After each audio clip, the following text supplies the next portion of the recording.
Segundo o passo de Daza, viemos a acreditar que um poder superior a nós mesmos poderia devolver-nos a sanidade. Suportamos a fase inicial da abstinência, vivendo por vezes dolorosamente um dia de cada vez. À medida que isso continuava, encaramos um verdadeiro dilema com respeito à nossa identidade pessoal. Enquanto estávamos ativamente envolvidos na dependência de amor e sexo, achávamos impossível, se é que havíamos pensado sobre isso, avaliar o tamanho do investimento que fazíamos com nossa doença durante seu curso. Começamos a descobrir que essa doença, longe de ser uma maneira de fazer parar o relógio com prazer e intensidade, moldara nossas personalidades de maneira que maximizassem nossa habilidade para receber os retornos dependentes.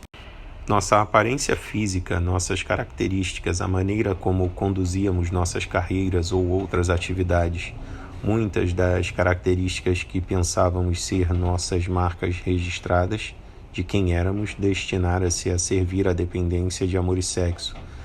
Mesmo que parecêssemos possuir algumas características positivas, tais como o interesse real pelos outros, podíamos ver que tinham sido pervertidas por nossa dependência, deixando-nos cheios de conflitos e agindo em sentidos contraditórios.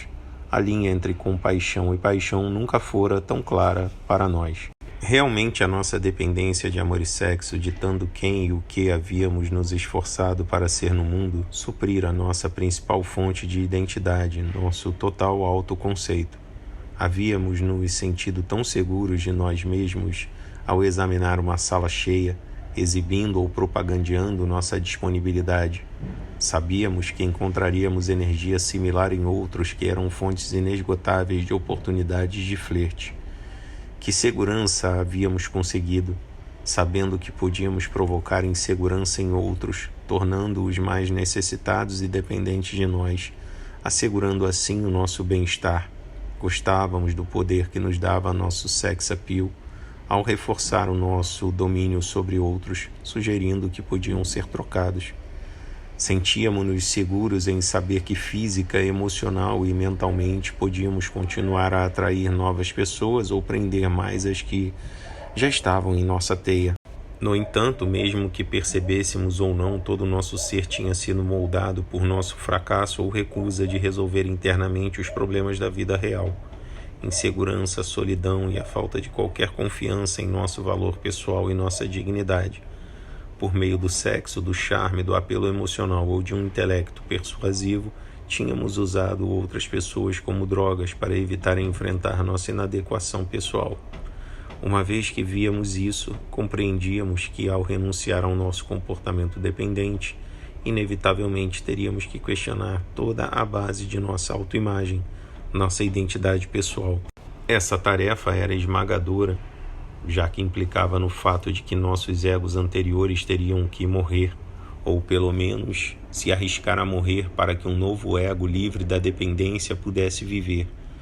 Nem podíamos perceber muito alívio desse dilema fazendo bravamente declarações sobre alguns valores adquiridos dentro dos quais estávamos preparados para viver agora. Compreendemos que essa doença de sexo e amor permeava tão sutil e completamente nossos planos mais fervorosos e bem-intencionados para nos reformar que até nossa habilidade para pensar claramente estava minada. Não havia tal coisa como a cura autoinduzida. Muitos entre nós haviam tentado isso e falhado repetidamente. Não que a nossa lógica, motivos ou intenções fossem errados, mas nossa própria habilidade em ver claramente o problema e nossos desejos de mudança eram sistematicamente distorcidos pela nossa doença. Essa parte da nossa mente que, pelo menos intermitentemente, reconhecia a nossa doença não era ela mesma imune, e não podíamos nos apoiar somente nela para nos guiar para a sanidade. Ao aprendermos a magnitude e a natureza modificadora da mente do dependente de amor e sexo, e a extensão em que havia pervertido o nosso sistema de valores, tínhamos que admitir que não podíamos remodelar toda a nossa identidade sem ajuda. No duro reconhecimento de nossa profunda fragilidade, experimentamos a necessidade de encontrar um poder maior do que nós, algo que fosse ao menos um passo adiante de nossas intenções doentias e nos desse a orientação consistente que não podíamos nos dar. A possibilidade de encontrar alguma forma de fé baseada não em uma concepção específica de Deus, mas em uma necessidade de encontrar uma fé, foi o começo da recuperação espiritual. Entretanto, o fato de que precisávamos de fé em algum poder, já que não podíamos confiar em nós mesmos para sermos consistentes, tanto em comportamento como em motivação, deixou alguns de nós ainda mais abalados. Onde iríamos encontrar até mesmo os rudimentos de uma fé que nos amparasse por meio dessa dissolução e reconstrução de nossa personalidade? Se não havia um poder superior a nós mesmos, seria impossível. A solução mais elementar para esse problema da fé foi encontrada mediante o contato com pessoas sóbrias em nossas reuniões regulares do DASA, que haviam superado essa barreira. Ao escutarmos suas histórias sobre a doença e a recuperação, continuamos nos identificar em profundidade com seus padrões de dependência e valores adoecidos e vimos claramente que agora levavam vidas mais positivas e saudáveis.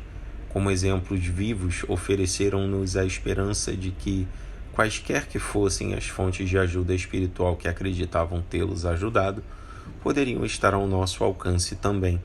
Não podíamos questionar a insanidade de suas histórias passadas que compartilhavam conosco. Eram tão evidentes que nem podíamos realmente duvidar de que tivessem recebido uma forma de redenção quando comparávamos a qualidade de vida que essas pessoas levavam agora com nossas lutas e dilemas. O contato com aqueles já em recuperação da dependência de amor e sexo era também uma fonte de ajuda prática para sustentar nossa sobriedade dia a dia. Eram dadas sugestões de como evitar situações de recaída e o simples ato de explicar uma tentação ou situação corrente a alguém que nos compreendia parecia nos ajudar a nos mantermos honestos.